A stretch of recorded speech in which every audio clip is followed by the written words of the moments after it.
1487년 성종 18년 3월 1일 성종이 승정원에 명합니다. 병조판서 신승선의 딸로 세자빈을 삼도록 하라. 이때 세자인 연산군의 나이는 11세인데요. 같은 날 성종은 다시 예조에 묻습니다. 신승선의 여식을 이미 세자빈으로 정했으니 더 이상 밖에 거처하도록 할 수는 없다. 이제 본래로 들어오게 때를 기다려 혼례를 치르게 하려는데 예법에 어긋나지는 않겠는가? 궁중 안에 있으면서 나이 들기를 기다려 혼례를 치르는 것은 예법에 듣지 못한 일입니다. 비는 그대로 본집에 머무르게 하면서 이웃집을 비워 기거하는 사람이 없게 하고 신승선 또한 이웃집에 떨어져 살면서 안부를 살피도록 하는 것이 어떻겠습니까? 이웃집을 굳이 비우게 할 필요까지 있겠는가? 세자빈이 아직 나이 어리니 반드시 부모에게서 떨어지려 하지는 않을 것이다. 신승선으로 하여금 이웃집에 거처하면서 수시로 안부를 살피도록 하라. 세자빈의 아버지인 병조판서 신승선은 세종의 넷째 아들인 임명대군 이구의 딸과 혼인한 외척으로 이후 영의정이 자리까지 오르는데요. 신승선의 딸인 세자빈 신씨는 연산군이 폐위될 때 좌의정인 신수군의 누이 동생이고요. 신수군의 딸은 연산군의 이복 동생인 진성대군 중종의 비 당경왕후이니 세자빈 신씨는 당경왕후의 고모가 됩니다.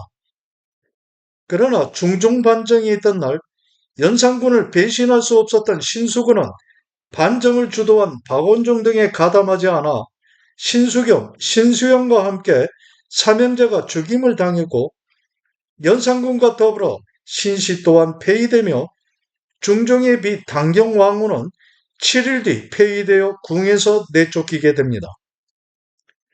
신승선의 딸 신씨가 연산군의 배우자로 간택된 다음 해인 1488년 성종 19년 윤 1월 26일 신씨를 세자빈으로 책봉하는 예식이 치러지고 광풍이 몰아들 것을 알지 못하는 앳된 모습의 연산군과 신씨는 부부가 됩니다.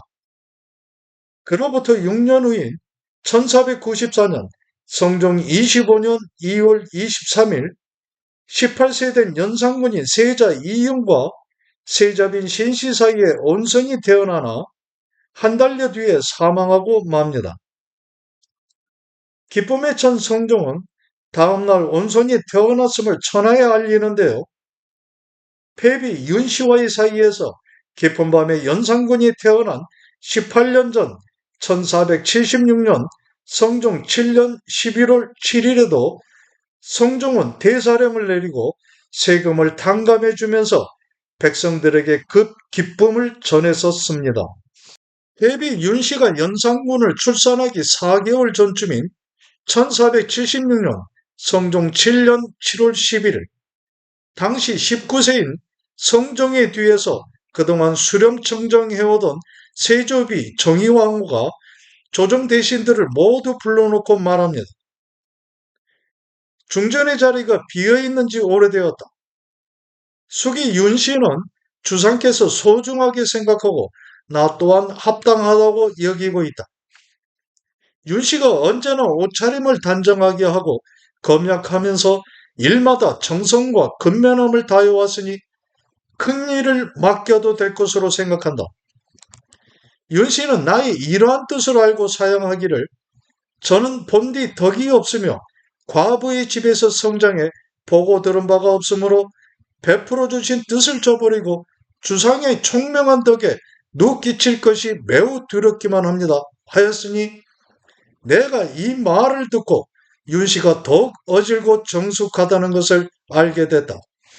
성종은 처음에 한명회의 딸 공해왕후 한씨와 혼인했지만 한씨가 후사 없이 7년 후에 사망하게 되는데요. 대신들을 향한 정의왕후의 말이 있고 한 달 후인 8월 9일 중전에 봉하여진 윤씨는 공해왕후 한씨를 이어 성종의 계비로 재헌왕후가 됩니다. 그렇게 3년의 세월이 지난 1479년 성종 10년 6월 2일 전날 무엇인가 크게 화가 오른 22세 된 성종은 밤중에 승지들을 급히 불러들이게 하다가 이내 중지시키고는 이른 아침에 영의정을 비롯한 조정 대신들에게 일찍 애고할 것을 명했는데요. 동이터울 무렵에 영의정 정창손과 상당 부원군 한명회 등의 조정 대신들이 선정전에 입시에 기다리고 있으니 성종이 나와 좌우를 돌아보며 말합니다. 중진에 관한 일을 여러 경들에게 말해야 하는 것이 정말로 수치스러우나 일이 너무나 중대하기에 말하지 않을 수 없다.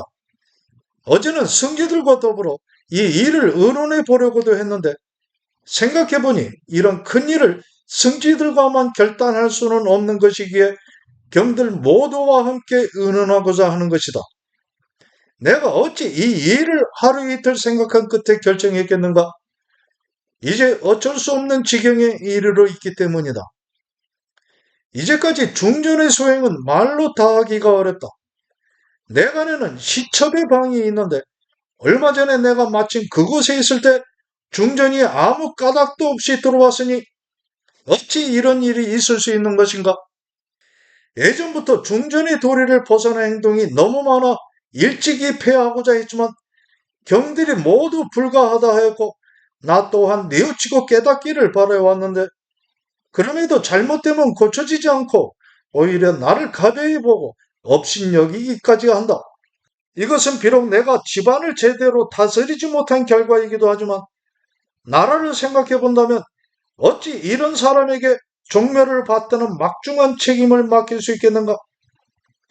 내가 호국에 참소하는 말로 인해 이러한 행동을 하는 것은 아니며 중전이 잘못한 하나의 일을 트집 잡으려 하는 것도 아니니 만약 이제라도 조처하지 않고 지났다가 후에 큰일이라도 생겨나게 된다면 그때는 후회해봐야 소용없는 일이 되고 말 것이다. 시첩은 임금의 후궁을 가리킵니다. 윤씨의 행동이 여인의 단순한 질투에서 벗어나 한나라의 임금임을 망각하는 행위를 다른 사람 앞에서 거리낌 없이 행함이 더욱 드러나게 되며 약관의 나이를 이제 막 벗어나 신하들 앞에서 모범이 되어야 하는 성종이 자괴감을 누르고 대신들 앞에서 결단하는 모습을 내보이고 있는 것인데요. 이미 분노에 찬 마음이 더할 바 없는 듯이 때로는 혼잣말을 해나가는 것처럼 자신의 마음을 대신할 말을 찾아 이어지는 성종의 토론은 계속됩니다. 칠거지약이라는 예법은 있으나 중전의 경우는 자식이 없으면 버린다에 해당하는 것은 아니다. 말이 많으면 버리고 순종하지 않으면 버리고 질투하면 버려야 한다. 이제 중전의 자리를 폐하여 서인으로 만들고자 하는데 경들의 생각은 어떠한가? 정창손, 한명회 등이 각각 아래입니다. 중전께서 전하의 뜻에 순종하지 않으신다니 어찌하겠습니까? 전하께서 칠거를 들어 말씀하시니 신은 더할 말을 찾지 못하겠습니다. 다만 온자가 있어 나라의 근본이 되시는데 어떻게 하겠습니까? 상황이 이에 이르렀으니 어찌할 도리가 없겠습니다. 일찍이 옹경왕후와 뜻이 맞지 않았던 태종께서는 한 정각에 따로 거처하게 하시고 담장을 높였는데 이것이 선처하고자 하시는 뜻이었습니다. 그러니 지금도 또한 별궁에 거처하도록 하는 것이 좋겠습니다. 태종은 왕권을 차지하기까지 처가인 민씨 가문의 도움을 많이 받았고 폐세자된 태종의 맏아들 양녕대군 또한 어려서 외가에서 자라 외삼촌들과의 관계가 막역했는데요. 그러나 그런 것들이 왕권을 확립해가는 과정에서는 오히려 장애물로 작용해 태종은 옹경왕후 민씨의 네 남동생인 민무고, 민무질, 민무율, 민무회 모두를 사사하게 됩니다. 온자는 성종의 맏아들인 연산군을 가리키는데요. 대신들의 반응에 성종이 말합니다. 경들은 지금의 상황을 자세히 알지 못한다. 한나라의 성제가 갑자기 사망한 것은 누구 때문인가? 부덕한 사람은 옳지 못한 행위를 많이 하기 마련인데 그 일이 드러나게 되면 재앙은 이미 닥친 다음이 되고 만다. 만약 황급한 변이라도 생겨난다면 경들이 비록 나를 지키려 해도 아무 소용이 없게 될 것이다. 중전의 잘못이 가볍지 않으니 참으로 패하는 것이 마땅합니다. 그러나 온자의 생모이신데 패하는 것은 불가한 일입니다. 청하건대 자기를 낮춰 별궁에 거처하도록 하는 것이 어떻겠습니까? 온자를 장차 세자로 봉할 것인데 어머니가 서인이면 이는 곧 어머니가 없는 것과 같은 일이 되는데 이 세상에 어찌 어머니 없는 사람이 있을 수 있겠습니까? 자기를 낮추게 되면 철을 첩으로 삼게 되는 것이니 그것은 크게 잘못된 일이 된다. 근래에도 침실을 따로 하면서 스스로 반성하기를 바랐지만 그래도 뉘우치지 않았는데 이제 뭐 그런다 해서 능히 잘못을 깨닫겠는가? 그동안 그런 기미가 있었다면 내가 어찌 감히 패하고자 하겠는가? 궁을 나가게 할 준비를 갖추도록 하라. 모든 준비는 이미 다 마쳤습니다. 그러나 중조는 한 나라의 어머니인데 비록 잘못이 있더라도 그대로 있게 하시고 오나오니 여러 번 생각하소서. 경들은 단지 출궁할 준비만 갖추면 된다. 어찌하여 말들이 많은 것인가? 이미 패하였으면 그만인데 어찌하여 또다시 책임을 물으려 하시는 겁니까? 하물며 이미 공무이며 온자를 탄생하여 나라의 근본이 되었음에도 하루아침에 서인이 되게 하여 사제로 돌아가게 하면 백성들은 어찌 생각하겠습니까? 청하건대 별전에 패처하소서. 지금 별전에만 두게 된다면 깊이 책임을 묻고자 하는 뜻이 없게 된다. 만약 그 아들이 임금이 된다면 반드시 자기를 더할 것인데 지금 서인이 되게 하는 것이 뭐가 그리 심하다는 것인가? 별전에 거처하게 하는 것이 사제로 돌아가게 하는 것과 무엇이 다르겠습니까? 오나건대 여러 번 다시 생각하소서. 내가 이미 대비께도 2차례나 아뢰었다. 그의 말씀하시기를 내가 언제나 화가 주상의 몸에 이를 것을 염려하였는데 이제 이렇게 되었으니 내 마음이 편안하다 하셨다. 더불어 이것은 한 집안의 일이기도 하므로 내가 처치함에 달려있을 뿐이다. 이날 연산군의 생모인 윤씨는 결국 폐비되어 사제로 나가게 되는데요. 3일 후 이미 정성을 지낸 신료와 의정부 육조 및 대관 등이 모두 몰려와 아뢰입니다. 윤씨가 폐비되어 사제로 돌아간 것은 옳지 못한 일입니다. 경들은 내가 패한 이유를 알지도 못하면서 모두 의심하니 내가 한 사람 한 사람 각각 면대하여 일일이 말하고자 한다. 그의 성종은 승지들, 주소, 사관 모두를 입시하게 하고 선정전에 나가 말합니다. 주소는 승정원의 정칠품으로 실록의 기초가 되는 사초 쓰는 일을 맡아보았던 벼슬입니다. 경들은 모두 나에게 대사를 가볍게 처리했다고 하나 중전을 패함인데 어찌 내가 쉽게 결단할 수 있었겠는가? 누군가의 참소하는 말을 듣고 그렇게 한 것은 결단코 아니다. 3년 전인 정인전에 윤씨가 사람을 해치고자 하여 몰래 독약을 숨겨 곶감과 함께 주머니에 넣어두었으니 이것이 나에게 먹이고자 한 것이 아닌지 어찌할 수 있겠는가? 혹은 자식이 없게 하거나 또는 반신불수가 되게 하거나 두루 사람을 해하는 방법 등을 모두 작은 책에 써서 상자 안에 감췄는데 일이 발각되어 지금까지 대비께서 보관하고 계신다. 정인효는 1477년 성종 8년인데요. 폐비 윤씨가 중전이 되어 연산군을 출산하고 난 다음에 3월의 일입니다. 이때 대왕대비 정의왕후의 명으로 윤씨를 중전에서 폐하여 비느로 광등할 것을 결정하였다가 온자의 생무임을 이유로 한 신료들 모두의 만류로 어렵게 복위되어 한 차례 큰일을 치렀던 터였습니다. 이때 여종 사머리는 죄를 짊어지고 교형에 처해졌는데요. 아기 키우는 이미 자라나고 있던 것입니다. 성종의 말은 계속됩니다. 또 엄씨와 정씨가 윤씨를 모해하고 있는 내용의 글을 언문으로 꾸며 만들어 그것을 다른 사람이 발견하게 하려고 일부러 곤씨 집에 던져놓기도 했다. 언제나 나를 볼 때면 얼굴빛을 환하게 한 적이 없고 때론 말하기를 나의 발자취를 찾아 지워버리겠다고까지 했다. 비록 나무꾼의 아내라 해도 그 남편에게 감히 맞서려 하지 않는데 하물며 왕비가 임금에게 그럴 수 있는 것인가?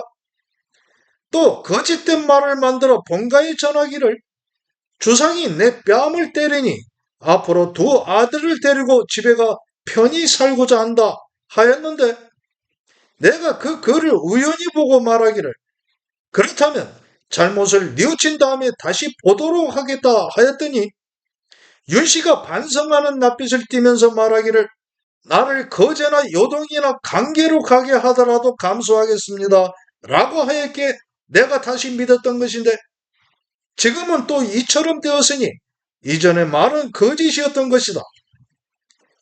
패비 윤씨에게 산후 우울증이 생겼거나 다른 정신질환이라도 있었던 것일까요? 중전이 되기 전에 대왕 대비인 정의왕과 살폈던 바와 달리 사람이 급변하는 모습을 나타낸 것입니다. 아니면 그만큼 교묘한 처세술을 갖춘 사람이었을까요?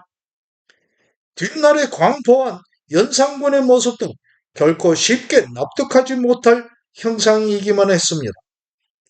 윤씨가 폐출된 시비로 젖먹이였을 것으로 추정되는 윤씨 소생의 둘째 아들이 사망하고 마는데요. 아무튼 윤씨가 거쳐가는 곳에는 계속해 검은 그림자가 따라다니는 상황의 연속이었습니다. 성종의 말은 계속됩니다.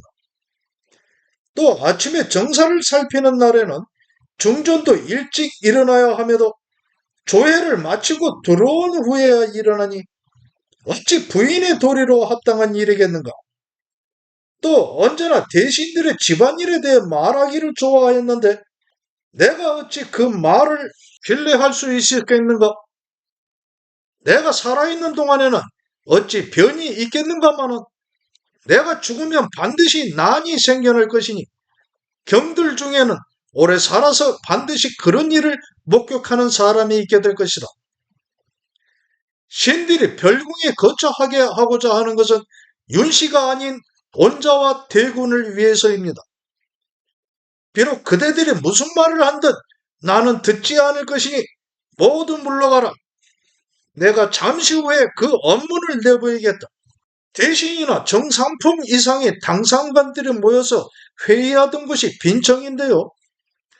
정성과 대감 및 당상관들이 모두 물러나 빈청에서 기다리고 있을 때 정의왕후가 내관 안중경을 시켜 윤씨를 폐하라는 명령서와 윤씨가 적은 글을 가지고 와 보이는데 모두 언문으로 되어 있었고 그의 정성과 대간 등이 아래입니다. 이처럼 귀신에게 빌어 재앙을 막는다는 방수를 윤씨가 어찌 알 수 있었겠습니까? 반드시 가르쳐준 자가 있을 것이니 정하건대 잡아들여 죄를 정하게 하소서. 이제와 그리야 한다면 장을 맞다 죄 없이 죽게 되는 자가 여럿 나오게 될 것이니 그렇게 하지 말라. 청하건대 한자로 옮겨 적어 사책에 기록하게 하소서. 그렇게 하라. 대왕 대비인 세조비 정의왕후가 의지를 통해 말합니다. 의지는 왕비의 명령입니다. 왕비를 폐하하는 것은 어쩔 수 없는 일이다. 중궁은 지금까지 거의 모든 일에 있어 주상의 뜻을 존중하여 받들지 않았고 덕이 많지 않은 내가 청정하는 것을 보고 자신 또한 어린 임금을 세우고 조정에 임할 뜻이 있음을 나타내면서 옛날에 그러했던 임금의 아내들 이야기를 즐거운 듯이 말하곤 했다. 주상이 혹은 몸이 편치 않아도 아랑곳하지 않고 꽃을 보며 낙낙하면서 새를 보고 장난하는데 자기 몸이 불편하기라도 하면 번번이 기도하기를 내가 무사하기를 바라니 보여주기를 원하는 일이 있기 때문입니다. 하였다. 늘 하는 말이 이와 같았으니 우리는 항상 들었기만 했다. 만약 주상이 편치 않을 때에는 음식에 독을 넣지는 않을까 두려워하여 여러 방법으로 대비하였고, 중궁이 다니는 곳에는 음식을 두지 않도록 금하기도 했다. 우리들이 비록 국모라고 하나 본래는 평범한 사람일 뿐인데, 한 나라에서 공경받아야 할 사람이 주상이 아니고 누구이겠는가? 그러함에도 언제나 경멸하며 주상이 안심하고 음식을 들 데가 없게 하였고, 스스로도 전에 큰 죄가 있음을 알고 있는데도 변화시킬 수가 없으니 이제 와서 내가 어찌할 수 있겠는가? 비록 아들이 없다 하더라도 오히려 보존하고자 할 것인데 하물며 이미 온자가 있지 않은가? 그 악이 날마다 커져 어렵게 여기지 않고 꺼리는 바도 없게 되었는데, 도량이 너그럽고 자유로운 주상은 매번 감싸면서 허물을 고치게 하려고 한 것이 한 가지 일만은 아니었다.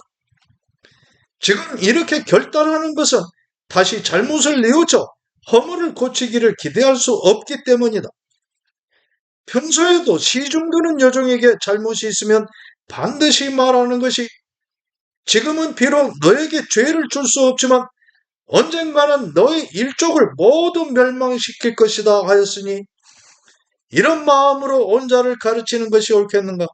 작년에는 중궁이 주상을 가리켜 변변치 못하고 졸렬하다고 했으며, 또 주상의 발자취를 모두 지워버리려 했기 때문에 부득이하게 주상이 정성들에게 말했던 것이다. 이제 온자에게는 가련한 일이지만 주상의 근심과 괴로움은 사라질 것이고 우리들의 마음도 안정될 것이다. 우리는 제철 산물이 생기면 먼저 신이와 온매에 올린 다음에야 맛을 보게 되는데, 중궁은 우리가 아무리 다 이루고 가르쳤어도 신이에도 올리지 않고 사사로이 다 써버렸다. 또 불의한 일을 행했을 때 우리가 보고 물으면 주상이 그렇게 하라고 했습니다 하였고, 주상이 보고 꾸짖기라도 하면 대비께서 그리하라 하셨습니다 했으니 그 금짓된 행동이 이와 같기만 했다.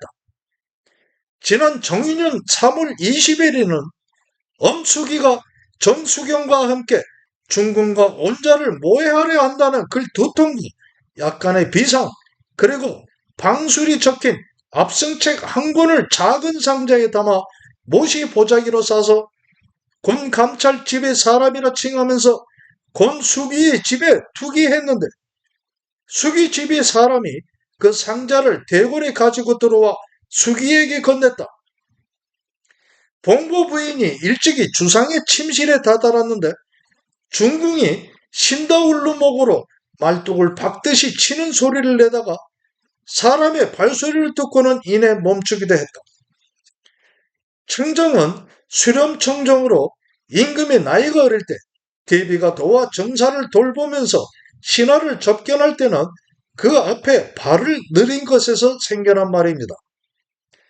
수기는 후궁에게 내리던 종 2품 풍계이고 수경은 종 3품 풍계입니다. 봉보부인은 임금의 용호에게 내리던 종 1품 풍계이고, 신다울루목은 물을 맡아 악기를 쫓는 두 귀신을 나무로 만든 것이며, 곤수기는 덕종의 후궁으로 여러 수기를 다스리는 일을 맡았던 사람입니다. 덕종은 세조의 아들이며 성종의 아버지로 세자가 되어 20세의 나이로 사망합니다. 대왕대비의 말은 계속됩니다. 중궁에는 한 가지 감추는 물건이 있는데 혼자만 열고 닫았으며 항상 다른 사람 눈에 뜨이지 않으려고 했다. 또 똑같이 비밀스럽게 감추는 작은 상자가 있는데 주상이 매우 이상하게 생각하여 중궁이 씻을 때를 이용해 그것을 살펴보니 하나의 작은 주머니에는 비상가루가 들어있고 또 상자 안에 비상을 바른 꽃감 2개가 있었으니 중궁의 소행을 알 수 있었던 것이다. 그때 중궁의 여종 사모리를 신문했지만 그런 자세한 것은 알 수 없었습니다. 의정 윤필상과 평안도 관찰사 현석규가 함께 신문했으니 윤필상을 불러 물어보면 알 수 있다. 그의 윤필상이 즉시 나와 아뢰입니다. 지난 정인년 3월 29일에 신과 현석규에게 명하여 중궁의 여종 사모리를 함께 신문하라 하셨는데 사모리가 진술하기를 그 글 2통 중에 한 통의 내용은 중궁의 어머니 대부인이 애걸할 때 함께 들어와 대부분의 내용을 제가 다 말로 전하였고 다른 한 통의 내용은 제가 은밀하게 구한 재앙을 막는 방술에 관한 것인데 대부인이 계신 곳에서 사비와 윤구의 아내가 그 내용을 베껴 적은 것입니다. 다 된 것을 보고는 대부인이 말하기를 이와 같은 음모가 만일에 드러날 일이 두렵기만 하다 하였는데 그 본문은 즉시 찢어서 태웠습니다. 비상은 대부인에게서 직접 받아 작은 상자 안에 담았고 그달 20일 새벽에 석동에게 주어 곤 감찰이 보내는 것이라고 속여 곤 수기집에 발견되도록 넣어놓게 했는데 모든 것이 다 대부인이 지시한 것입니다.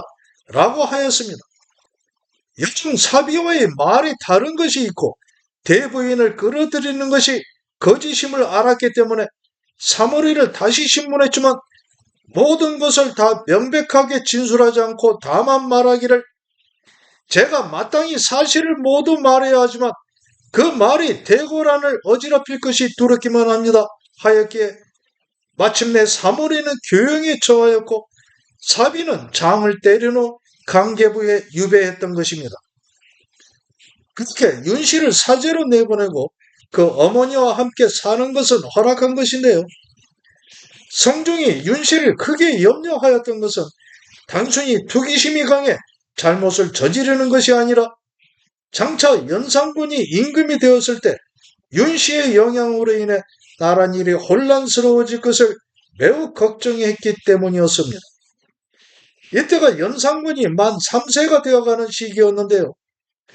그렇게 패비 윤씨를 패출하고 난 다음해인 1480년 성종 11년 11월 8일 이미 수기로 성종의 후궁이 되어 있던 윤씨를 새로운 왕비로 책봉하니 훗날 중종인 진성대군의 모후 정현왕후 윤씨입니다. 그 2년 후인 1482년 성종 13년 8월 16일 성종은 결국 패비 윤씨에게 사약을 내려 그 생을 마감하게 하는데요. 사제에 나가 있으면서도 계속해 성종의 심기를 건드리는 일들이 들려오자 연산군이 더욱 성장하기 전에 결단을 내린 것입니다. 이 일은 결국 연산군이 임금이 되어 피바람을 일으키는 갑자사화가 발생하는 계기가 됩니다. 1494년 12월 24일 성종이 제26년 만에 38세로 대주전에서 승하하니 이로써 연산군의 시대가 시작하게 되는데요. 1495년 연산 1년 3월 16일 성종의 묘지문을 본 연산군이 승정원에 묻습니다. 윤기견이란 사람이 누구인가? 혹시 윤호를 기견이라 잘못 쓴 것이 아닌가? 이는 패비 윤씨의 아버지로 윤씨가 왕비로 책봉되기 전에 죽었습니다. 이때야 비로소 윤씨가 패비되어 죽은 줄 알게 된 연산군은 식사조차 하지 않았다고 하는데요. 그 후 죄 지은 사람은 제사로 족하고 결코 그 지위를 높여서는 안 된다 한 성종이 유교를 강조하는 신하들과 대립하며 패비 윤씨의 묘를 옮기고 사당을 세워 신주를 모시면서 패비 윤씨의 어머니 신씨와 족친들에 대한 대우와 벼슬을 올려갑니다. 1497년 연산 3년 12월 18일 3년 전에 태어난 연산군과 패비 신씨의 맏아들이 채 한 달여를 넘기지 못하고 사망하였는데 이날 밤에 온자가 탄생하니 그가 곧 폐세자가 되어 아비를 대신해 피를 흘리고 사망하게 되는 이황입니다. 패비 신씨는 연산군과의 사이에서 오남 일녀를 두게 되는데요. 그중 폐세자 이황, 창녕대군 이성, 휘순공주를 제외하고는 모두 일찍 세상을 떠나갔습니다.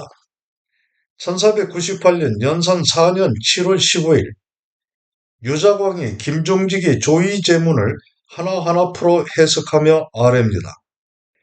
이 사람이 감히 이와 같이 부도한 말을 했으니 청하건대 법에 따라 다스리소서.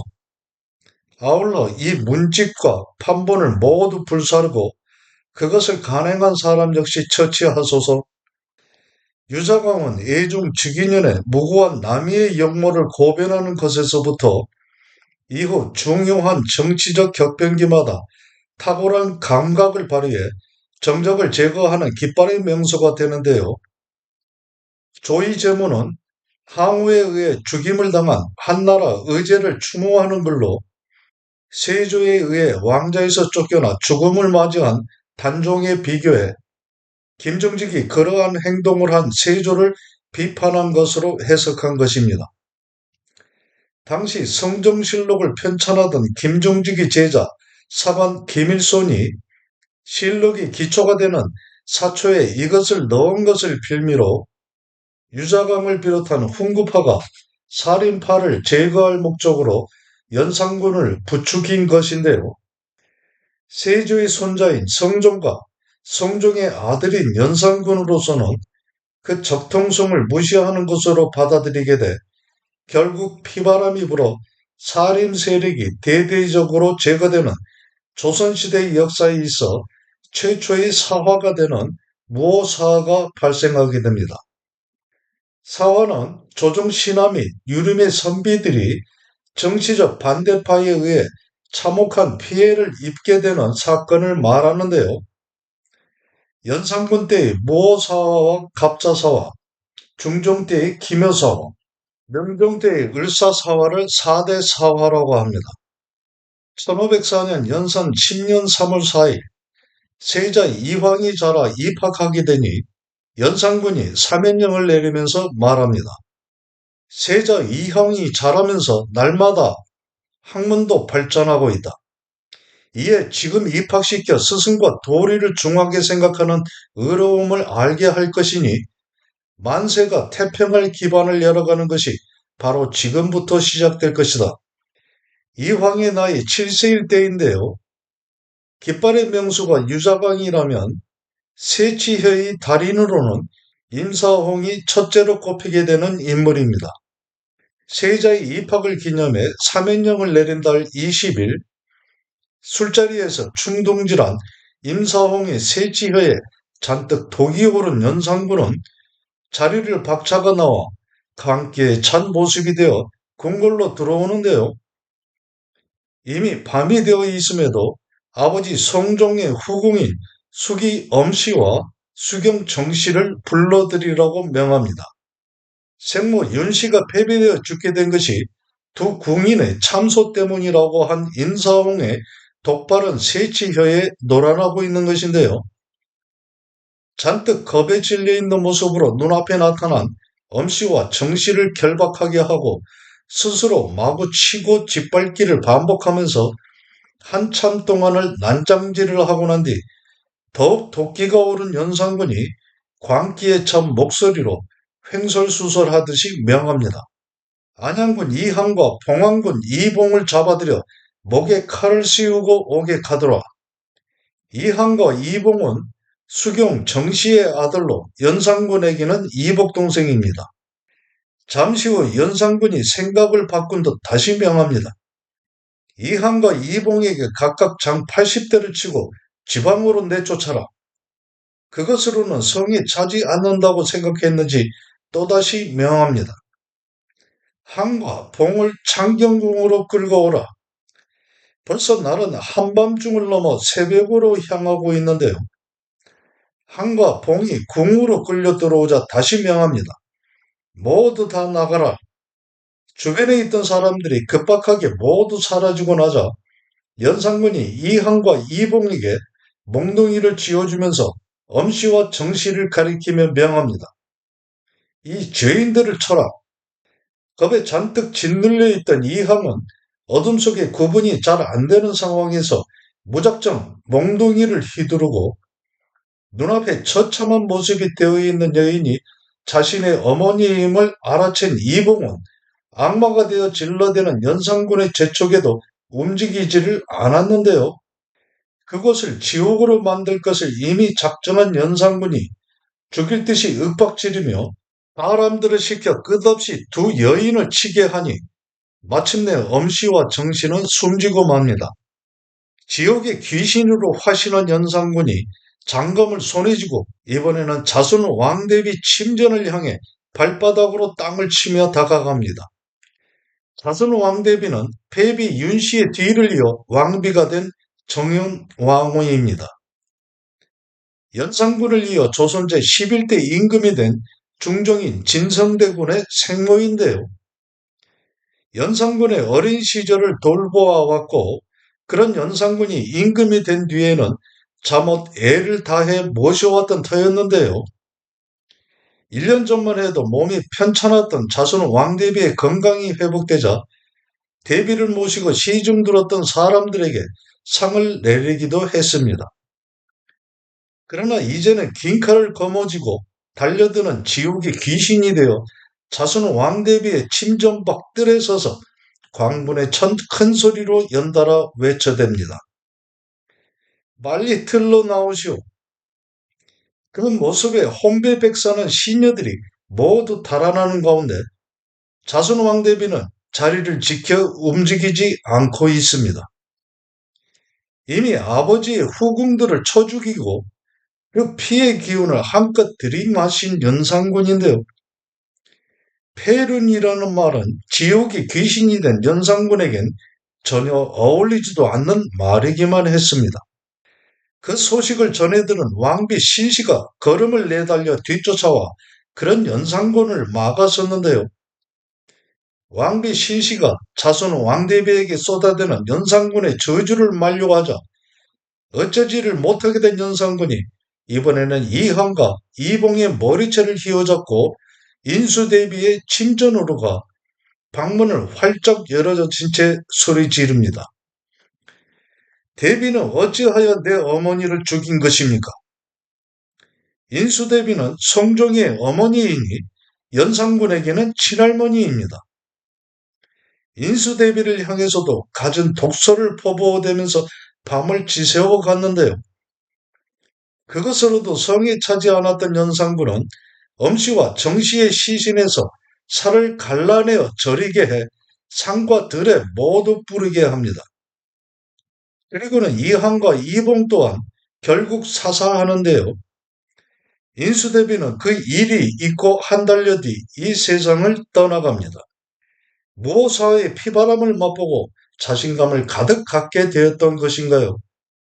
패비 윤씨가 그러했듯이 인생의 모든 경험을 한 대왕 대비 정의왕후의 눈에 들어 중전으로 낙점된 뒤 중전이 되어서는 전혀 다른 사람으로 돌변한 것처럼 연산군 또한 마치 광기를 부려댈 적합한 기회를 얻어낸 사람과 같이 나라 전체를 자신의 유흥장으로 만들고 그것도 모자라 도살장으로 변모시켜 피를 뿌려갔습니다. 1505년 연산 11년 7월 29일 하루를 몰다 하고 주색에 빠져 흥청망청하고 귀신놀이에 시간 가는 줄 모르던 연산군이 아비의 행세를 하고자 명합니다. 내일부터 세자는 서연에서 수학하도록 하라.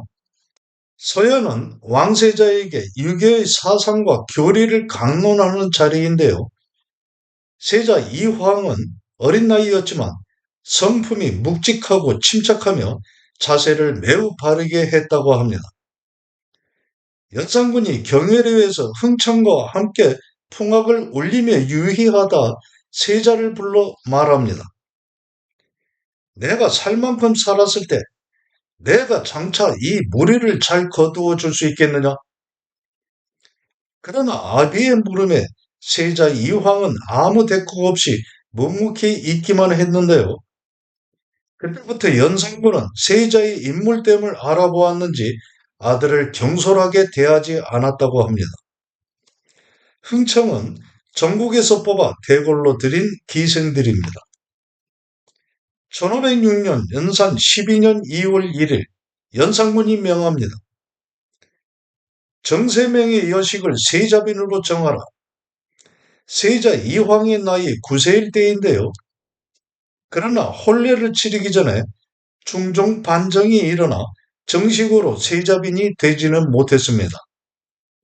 그 후 정세명의 딸은 형조자랑 강희신의 며느리가 됩니다.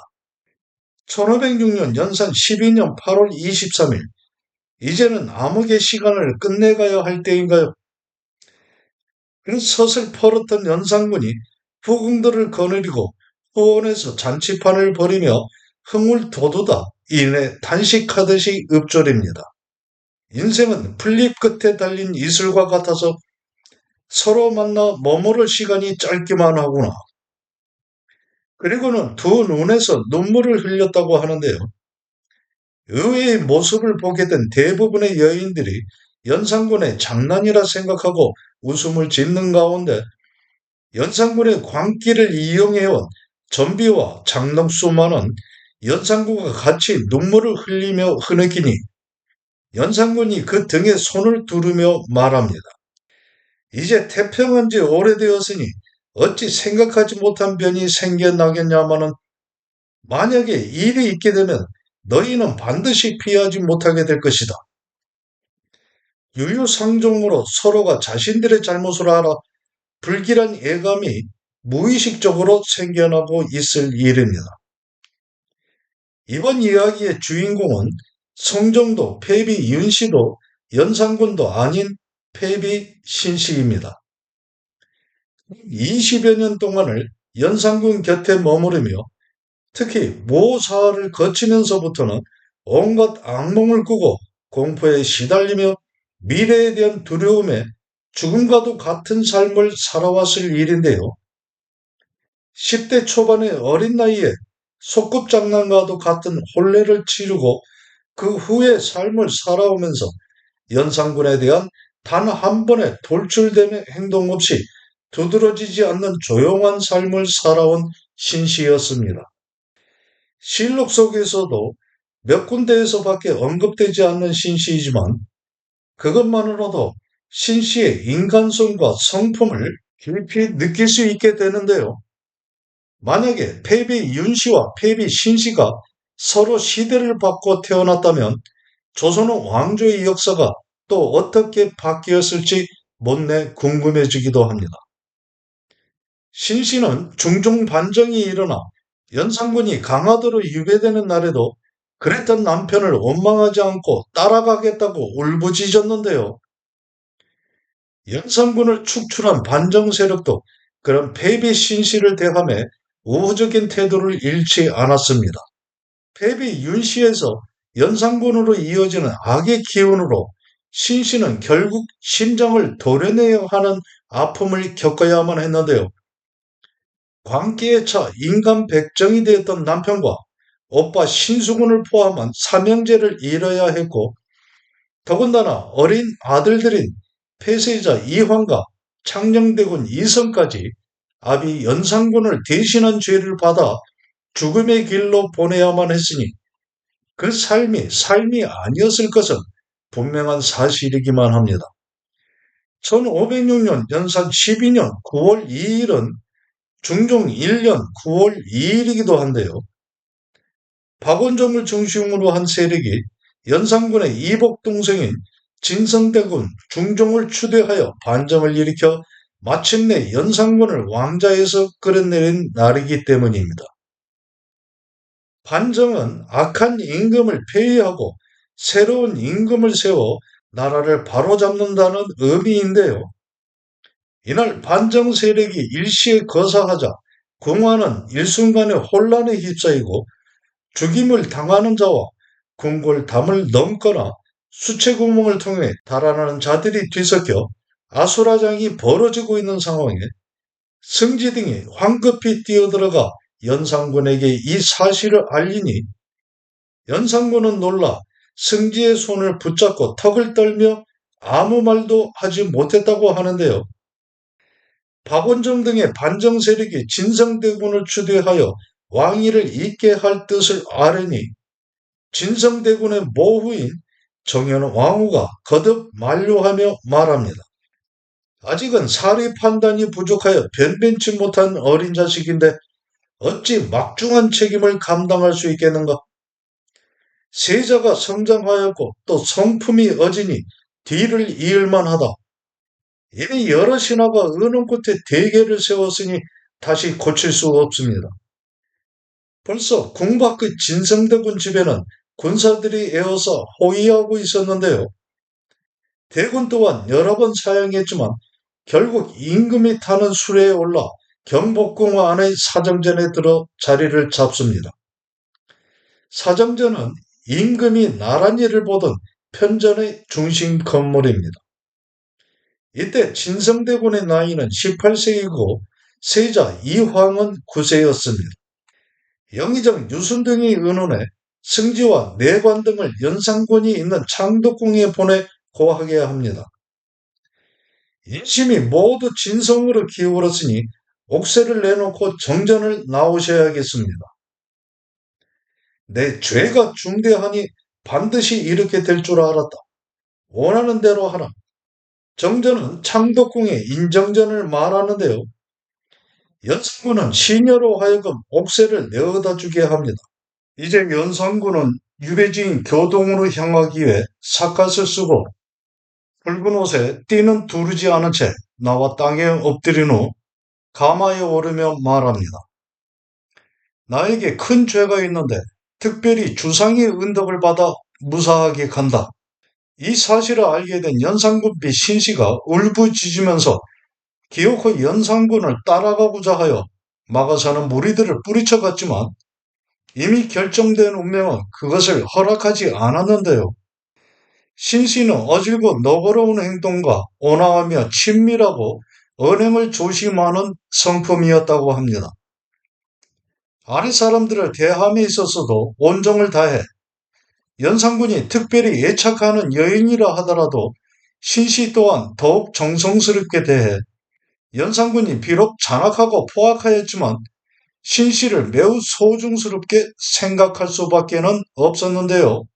연산군이 아무 잘못 없는 사람들을 많이 죽이고 음탕하고 방종하기가 끝이 없음을 볼 때마다 언제나 밤낮으로 근심하고 범민하였는데 때로는 울면서 간하는 그 마음이 너무나 지극하기만 했습니다. 그럴 때마다 연산군은 기꺼이 듣지 않았지만 그렇다고 해서 화를 내지도 않았다고 합니다. 또 언제나 대군이나 공주 그리고 아랫사람들을 경계하게 하고 타일러서 제멋대로 행동하지 않도록 했다고 합니다. 아들인 폐세자 이황도 이랬던 어머니의 영향을 받아 그 행동이 무겁고 신중했을 것인데요. 반정이 있고 3일 후 폐세자 이황은 정선으로, 창녕대군 이성은 제천으로, 이인은 수안으로, 이돈수는 우봉으로 기양 보내 담을 높이 쌓고 문을 잠가 안치하게 합니다. 반정이 있고 22일 후인 1506년 중종 1년 9월 24일 삼정성이 이하 대신들이 모여 의논한 후 아래입니다. 폐세자 이황, 창녕대군 이성, 양평군 이인, 이돈수 등을 빠르게 처단하소서. 또 연산군의 비 신씨가 지금 정천궁에 있는데 선왕의 후궁들과 함께 거처하는 것은 불가하니 동대문 밖에 광평대군 집으로 옮겨 안치하는 것이 어떻겠습니까? 이황 등이 모든 나이 어리고 약한데 차마 처단하기 어렵다. 또한 폐비 신씨에게는 아무런 잘못이 없는데 대궐 밖으로 내보내는 것은 인정상 매우 가련하다. 그대로 성안에 안치한다고 해서 잘못될 일이 있겠는가? 폐세자 이황 등의 일을 전하께서 측은한 마음에 결단하지 못하시나 만약 뜻밖의 일이 생겨 그 화가 죄 없는 사람들에게까지 이르게 되면 참으로 작은 일이 아니게 됩니다. 지금은 비록 상황이 안정되어 가고 있지만 멀리 바라보는 마음에서는 대의로 결단하지 않을 수 없는 일입니다. 폐비 신씨는 신승선의 집을 고쳐 옮기게 하는 것이 어떻겠습니까? 폐비는 그렇게 하더라도 이황 등은 아직 나이 어리고 그 처지 또한 멀리 떨어져 외롭게 되어 있는데 비록 있게 한들 어떤 일이 생기겠는가? 이것은 나라의 큰일인데 주저하는 마음에 잘못이 있어서는 안 되는 일입니다. 모론지기 대의로 결단해야만 하는 일입니다. 신들이 전하의 마음을 헤아리지 못하는 것이 아니라 여러 사람의 뜻이 이와 같기에 감히 아뢰는 것입니다. 이왕 등의 일은 차마 결단하지 못할 일이지만 정승이 종사에 관계되는 일이라 하니 감히 따르겠다. 정천궁은 성종의 후궁들이 거처하는 것이고 신승선은 폐비 신씨의 친정 아버지이니 신씨는 친정으로 돌아가게 되는 것입니다. 아들 중 맞이인 폐세자 이황의 나이가 9세밖에 되지 않았으니 아직은 코흘리개일 뿐인데요. 연산군의 추종자가 쉽게 생겨나기 어려웠을 당시 상황에서 무엇 때문에 반정 세력은 연산군보다 앞서 그 아들들을 죽이고자 했던 것일까요? 혹시 연산군에 대한 원한에 그 마음의 고통을 주기 위해 먼저 아들들을 처단하고자 했던 것일까요? 온 나라의 여인들을 자신의 유흥 대상으로 삼고자 했고 나라의 모든 토지를 핏빛으로 물들였어도 만족하지 않았을 아비 연산군의 죄를 그 아내와 어린 아들들이 대신에 받게 될 것을 연산군은 전혀 생각하지 못했던 것일까요? 폐비 윤씨의 저주와 그것을 받아든 연산군의 광기 어린 행동으로 그 죄값을 대신 치르게 된 폐비 신씨와 젖살이 채 가시지 않은 아들들은 공포에 떨며 지옥을 경험했을 일입니다. 이날 폐세자 이황과 창녕대군 이성, 양평군 이인, 이돈수는 결국 사사되고 맙니다. 그 사실을 전해들은 신씨의 마음은 어떠했을까요? 1506년 중종 1년 11월 8일 아들들이 사사되고 한 달 보름여가 지나간 날 연산군이 역질로 사망했다는 보고가 알려집니다. 마지막 숨을 거둘 때 다른 말은 없었지만 다만 아내인 신씨를 보고 싶다고 했다 하는데요. 그 순간에 신씨와의 어렸을 때의 일들도 주마등처럼 지나갔을 것입니다. 연산군도 사람일 테니 분명 먼저 떠나보낸 아이들에 대한 안타까움도 컸을 것인데요. 연산군의 죽음에 대해서는 독살일 것이라는 추정도 강하게 일어나고 있습니다. 어린 아이들은 서둘러 사사하고 연산군은 살려두어야 하는 이유는 전혀 없기만 하니 충분한 타당성이 있는 추정이기만 합니다. 이로써 신씨에게 남아있게 된 것은 하나도 없게 되었으니 숨은 쉬어도 영혼은 이미 죽어버린 상태가 되었을 일인데요. 그로부터 6년 후 연산군의 묘가 강한 비에 쓸려 내려앉으니 신씨가 중종에게 알려 양조의 해촌으로 이장할 것을 청하자 중종은 이를 흔쾌히 들어줍니다. 대가 단절된 연산군의 제사는 신씨가 줄곧 지내왔는데요. 1521년 중종 16년 11월 15일 중종이 명합니다. 듣자니 연산군의 부인 신씨 집에 비가 새 연산군의 신주를 둘 만한 곳이 없다고 한다. 일찍이 새로운 집을 주고자 했지만 비어있는 집이 없어 미뤄왔는데 국공원 죄인 안처겸의 집을 주도록 하라. 그 후 16년이 지난 1537년 중종 32년 4월 8일 신씨는 마침내 숨을 거두고 맙니다.